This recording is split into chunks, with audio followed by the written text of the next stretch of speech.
નમસ્કાર, સમાચાર બુલેટિનમાં આપનું હાર્દિક સ્વાગત છે. આજના મુખ્ય સમાચાર. ઉત્તરાખંડ વડી અદાલતે વિધાનસભામાં 31મી માર્ચે બહુમતી સિદ્ધ કરવા મુખ્યમંત્રી હરીશ રાવતને આપ્યો આદેશ. અલબત્ત મતદાનમાં કોંગ્રેસના 9 બળવાખોર ધારાસભ્યોના મત અલગ ગણવાના રહેશે.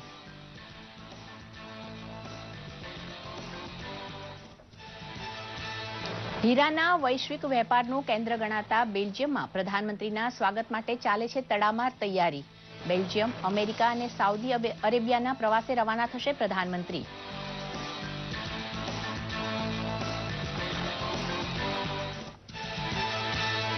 ગુજરાતના 18,000 સરપંચને વ્યક્તિગત પત્ર લખવાનો દાખલો બેસાડતા મુખ્યમંત્રી આનંદીબેન પટેલ.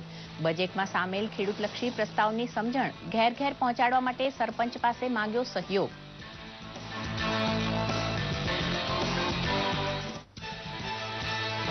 અને ભગવદ્ ગીતામાં સ્વચ્છતાનો મહિમા કરતા શ્લોકને ટાંકી રાજ્યપાલે કહ્યું, સ્વચ્છ ભારત ઝુંબેશ વાસ્તવમાં દિવ્ય કાર્યક્રમ. ચોખ્ખાઈ માટેનો આગ્રહ નવી પેઢીમાં ટેવ તરીકે સિંચવા કરી અપીલ.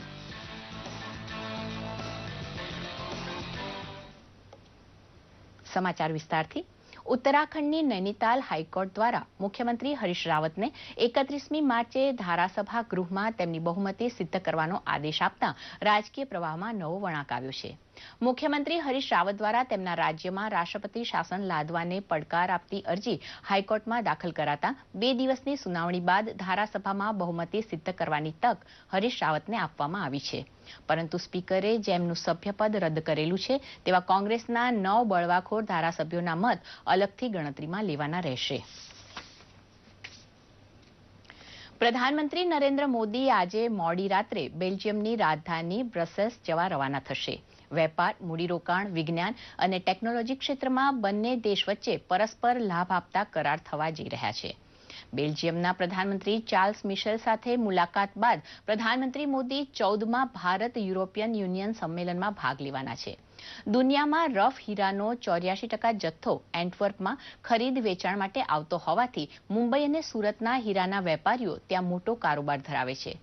એન્ટવર્પમાં સ્થાયી થયેલા ગુજરાતીઓ પ્રધાનમંત્રીના સ્વાગત માટે થનગની રહ્યા છે. હરિયાણા વિધાનસભાએ જાટ ઉપરાંત અન્ય 5 પછાત જાતિઓને અનામત આપતો ખરડો પસાર કરી દીધો છે, જે કાયદો બનતા નોકરી તથા શિક્ષણમાં તેમને 10% અનામત ઉપલબ્ધ બનશે. અનામતનો લાભ અપાયો છે તેવી જાતિઓમાં જાટ, જાટ શીખ, રોર, બિશ્નોઈ, ત્યાગી તથા મુસ્લિમ જાટનો સમાવેશ થાય છે. મુખ્યમંત્રી મનોહરલાલ ખટ્ટરે ખરડો પસાર થયા બાદ કહ્યું હતું કે જાટને અનામતનો લાભ આપવાનું વચન ભાજપે પાળી બતાવ્યું છે. મુખ્યમંત્રી આનંદીબેન પટેલે ગુજરાતના 18,000 ગામડાઓના સરપંચને પત્ર લખી બજેટમાં ગ્રામ વિકાસ તથા ખેતીવાડીની ખીલવણી માટે રજૂ થયેલા પ્રસ્તાવની માહિતી આપી છે.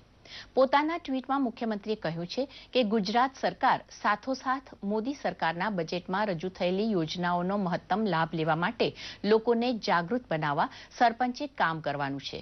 ગુજરાતના પ્રત્યેક ગામડાને સ્વચ્છ, શિક્ષિત, સ્વસ્થ, સુંદર અને સમૃદ્ધ બનાવવા માટે મુખ્યમંત્રીએ સરપંચનો સહકાર માંગ્યો છે. પ્રધાનમંત્રી મોદીનો સ્વચ્છ ભારત સંદેશ આત્મસાત કરનાર વડોદરાના સ્વચ્છતા સેવકોનું રાજ્યપાલ OP કોહલીના હસ્તે સન્માન યોજાઈ ગયું, જેમાં સાંસદ રંજનબેન ભટ્ટ સહિતના આગેવાનો હાજર હતા. વડોદરા મહાનગરપાલિકા દ્વારા શેરી, ગલી, મહોલ્લા, સોસાયટી, શાળા, દવાખાના તથા જાહેર સ્થળોને ચોખ્ખા રાખવાની સ્પર્ધા યોજાઈ હતી. આ પ્રસંગે ભગવદ્ ગીતાના 16મા અધ્યાયનો શ્લોક ટાંકતા રાજ્યપાલ OP કોહલીએ જણાવ્યું હતું કે ખુદ ગીતાજીમાં સ્વચ્છતાની ભલામણ હોવાથી સ્વચ્છતા જાળવવાની ઝુંબેશ એક દિવ્ય કાર્યક્રમ છે. તેમણે ચોખ્ખાઈ જાળવવાની ટેવ પાડી તેને એક આદત તરીકે કેળવવા અપીલ કરી હતી.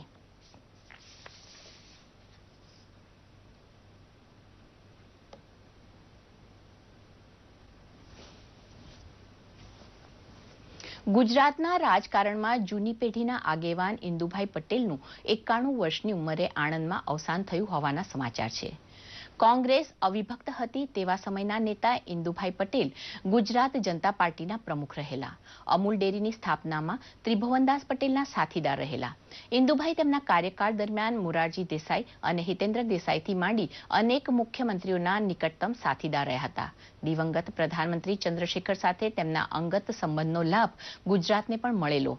પેટલાદના બાંધણી ગામે તેમના અંતિમ સંસ્કાર યોજાશે. ગ્રામ પંચાયત ધારે તો શું કરી શકે અને લોકોને કેવી ઉત્તમ સુવિધાઓ ગ્રામીણ પંથકમાં પણ પૂરી પાડી શકે તેનું ઉત્કૃષ્ટ ઉદાહરણ છે ગોંડલ શહેરનું જામવાડી ગામ. રાજકોટના ગોંડલ શહેરની પશ્ચિમ ભાગોળે શહેરથી 5 કિલોમીટર દૂર વસેલા જામવાડી ગામના 100 જેટલા પરિવારોને ગ્રામ પંચાયત દ્વારા નિયમિત રીતે આરોગ્યપ્રદ શુદ્ધ પીવાનું પાણી પૂરું પાડવામાં આવે છે. સામાન્ય રીતે રાજકોટમાં ગામડાઓમાં ઉનાળામાં પાણીની વિકટ સમસ્યા સર્જાતી હોય છે, ત્યારે 25,000ની વસ્તી ધરાવતું આ જામવાડી ગામ પાણી પ્રશ્ને ચિંતામુક્ત છે. 25 લીટર આરઓ સિસ્ટમવાળું પાણી લોકોને નિયમિત મળે છે. ગ્રામ પંચાયતની કુનેથી નર્મદાના પાણી ઇલેક્ટ્રિક મોટરની પણ જરૂર ના પડે તેટલા ફોર્સથી લોકોને મળી રહે છે. 100% સીસી રોડ બનાવેલા છે. આ ગામમાં 100% અમે ભૂગર્ભ ગટર કરેલ છે. આ ગામમાં પાણીની વિતરણ વ્યવસ્થા અમે નિયમિત દરરોજ પાણી આપીએ છીએ અને વ્યવસ્થા ગામના સાથ સહકારથી અને પંચાયતના બોડીના અમારા ઉપસરપંચ વિનુભાઈ મોણપરા તથા અમારી ટીમ દ્વારા એવો પ્રયાસ કર્યો છે કે જાતે મહેનત કરી અને દરેક ગામના લોકોને પોતાના ઘરમાં પૂરતા પ્રેશરથી, એવું પ્રેશર કે પ્રથમ માળ સુધી અને ઇલેક્ટ્રિક મોટરની જરૂર ન પડે અને પાણી મળી રહે, એવી યોજના અમે પૂરી કરી અને આજે અમે ઘણા વર્ષોથી ગામમાં અવિરત પાણીની વ્યવસ્થા પણ પૂરી કરી છે. અને તમામ પ્રકારની અમારી પંચાયત આ ગામને બધી વસ્તુ પૂરી પાડે છે. અમારા ગામમાં પાકા સીસી રોડ છે, ભૂગર્ભ ગટર પાકી છે. અમારી ટીમ, પંચાયતની ટીમ બધું કરે છે અને હું અહીંયા પાણી દઉં છું. આગામી દિવસોમાં એવો પ્રયત્ન કરી રહ્યા છે કે અમારા ગામની અંદર સીસીટીવી કેમેરા અને વાઈફાઈ સિસ્ટમથી સુસજ્જ કરવા તરફ જઈ રહ્યા છે.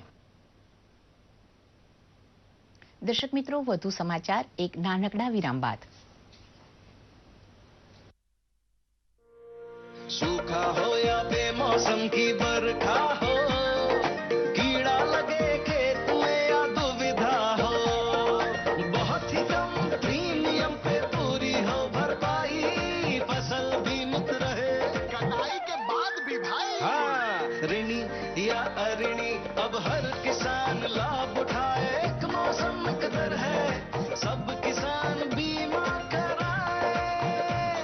प्रधानमंत्री फसल बीमा योजना से हर किसान मुस्काए. कृषि और किसान कल्याण मंत्रालय द्वारा किसान हित में जारी. સમાચારમાં આગળ વધીએ. સમગ્ર રાજ્યમાં ગરમીનું તીવ્ર મોજું શરૂ થઈ ચૂક્યું છે, ત્યારે જૂનાગઢ સક્કરબાગ પ્રાણી સંગ્રહાલયમાં અબોલ પશુ પક્ષીઓને ગરમીમાં રાહત મળે તે માટે ઝૂ સત્તાધીશો દ્વારા કૃત્રિમ ઠંડકના પગલાં લેવામાં આવ્યા છે. ખાસ કરીને સિંહ અને વાઘના પાંજરામાં ફુવારા મૂકવામાં આવ્યા છે, જેમાંથી સતત પાણીનો છંટકાવ પ્રાણીઓ ઉપર થતો રહે છે. ઉપરાંત અનેક પાંજરામાં પાણીના કુંડ બનાવી વધારે ગરમીના દિવસોમાં આ પ્રાણીઓને ઠંડા પાણીનો સંપર્ક મળી રહે તેવું આયોજન કરવામાં આવ્યું છે. તો ઘાસ, તાલપત્રી અને માટીના માટલાથી પણ ઠંડક મળી રહે તેવા પ્રયાસો કરવામાં આવ્યા છે.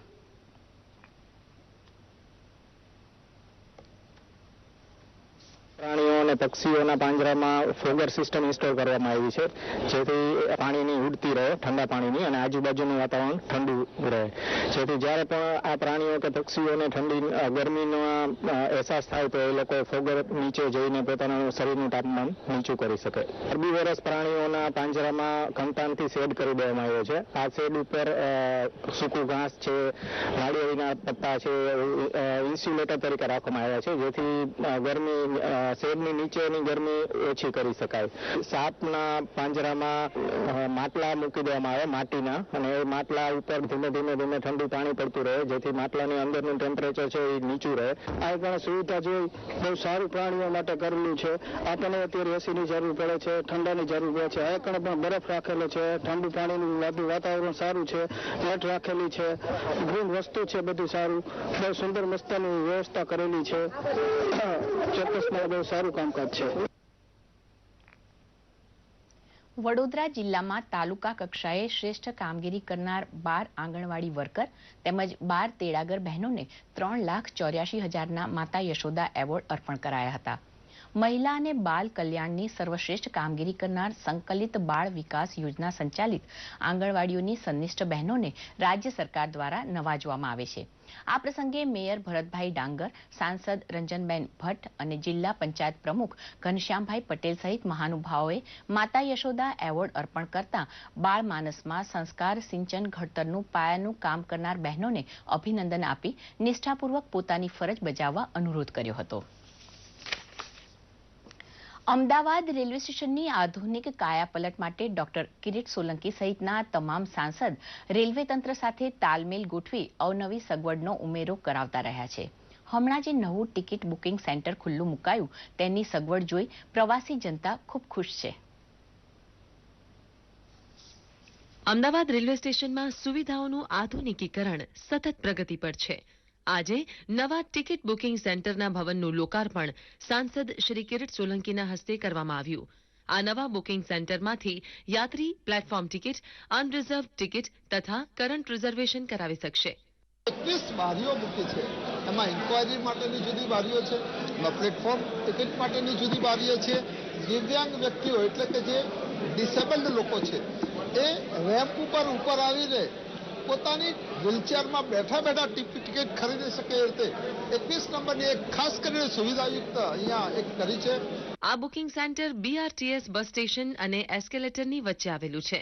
તેથી યાત્રી બસ મારફતે અહીં પહોંચી ટિકિટ લઈને एस्केलेटर मार्फते कोई पण प्लेटफॉर्म पर झड़पથી पहुंची सके છે. जो हमारे प्लेटफॉर्म नंबर 1 से ओरिजिनेटिंग ट्रेन हैं, लॉन्ग डिस्टेंस ट्रेन हैं, उनके यात्रियों को वहाँ सुविधा रहेगी क्योंकि उनको वहाँ पे भीड़ नहीं मिलेगी और वो आसानी से प्लेटफॉर्म के अंदर जा सकेंगे और आ सकेंगे. सुरक्षा की दृष्टि से भी ये हमारे लिए हेल्पफुल होगा क्योंकि वहाँ पे बहुत भीड़ होने से हमें सुरक्षा करने में चैलेंज आता था. तो अब वहाँ पे जब भीड़ कम रहेगी तो अंदर आने जाने वाले यात्रियों को सुरक्षा कर्मचारियों को चेक करने में भी आसानी होगी. तो हर तरीके से हमने इसको प्लान किया है और हमारे को एक बहुत उम्मीद है कि इससे हमारे पैसेंजर्स को भी बहुत सुविधा होगी. પહેલા જનરલ ટિકિટ લેવા માટે પ્લેટફોર્મ નંબર 1ના બહારના ભાગે લાંબી લાઈનો થતી હતી. તેથી યાત્રીઓને અસુવિધાઓ થતી. પરંતુ હવે નવું બુકિંગ સેન્ટર બનવાથી યાત્રીઓમાં પણ સંતોષ જોવા મળે છે. બારી વધારે છે તો પબ્લિક માટે સારું છે અને પેલી બાજુ જો બહુ લાઈનો પડે છે અને ગીર્દી બહુ હોય છે તો આ સારું છે પબ્લિક માટે. ઘણું સારી સુવિધા પ્રાપ્ત મળી છે. અમદાવાદના મેયર શ્રી ગૌતમ શાહે પણ આ પ્રસંગે રેલવે સ્ટેશનમાં સ્વચ્છતા માટે કોર્પોરેશન દ્વારા ટીમ બનાવીને સહયોગ આપવાની બાંહેધરી આપી હતી. કોર્પોરેશન અને રેલવેના અધિકારી આવનારા દિવસોમાં સંયુક્ત પ્રયાસ કરીને એનજીઓને જોડીને આ રેલવે સ્ટેશન સફાઈની દ્રષ્ટિએ પણ નંબર 1 બને એ દિશામાં અમે પ્રયત્ન કરવા જઈ રહ્યા છીએ. આ સ્ટેશનમાં દિવ્યાંગો માટે પણ ખાસ કાઉન્ટર બનાવવામાં આવ્યું છે જેથી તેઓ જાતે જ વ્હીલચેર પર જઈને ટિકિટ ખરીદી શકે. દેવશી વારોતરિયાનો રિપોર્ટ, દૂરદર્શન સમાચાર, અમદાવાદ. ગુજરાત પોલીસના લાંચ રૂશ્વત વિભાગના વડા તરીકે ચાર્જ સંભાળ્યા બાદ હસમુખ પટેલની અધ્યક્ષતામાં સૌ પ્રથમવાર લોક દરબારનું આયોજન કરાયું હતું. હસમુખ પટેલે જનતા વચ્ચે જઈને પ્રશ્નોથી અવગત થવાની પ્રેરક શરૂઆત કરી છે.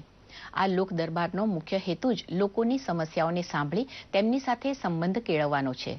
તેમણે લોકોને લાંચ આપવાથી દૂર રહેવા તેમજ લાંચિયા કર્મચારીઓ વિશે સચોટ માહિતી એન્ટી કરપ્શન બ્યુરોને આપવા માટે જાગૃત થવા હાકલ કરી હતી. આ કાર્યક્રમમાં મોટી સંખ્યામાં રાજકોટવાસીઓ સાથે વિદ્યાર્થીઓએ પણ ભાગ લીધો હતો.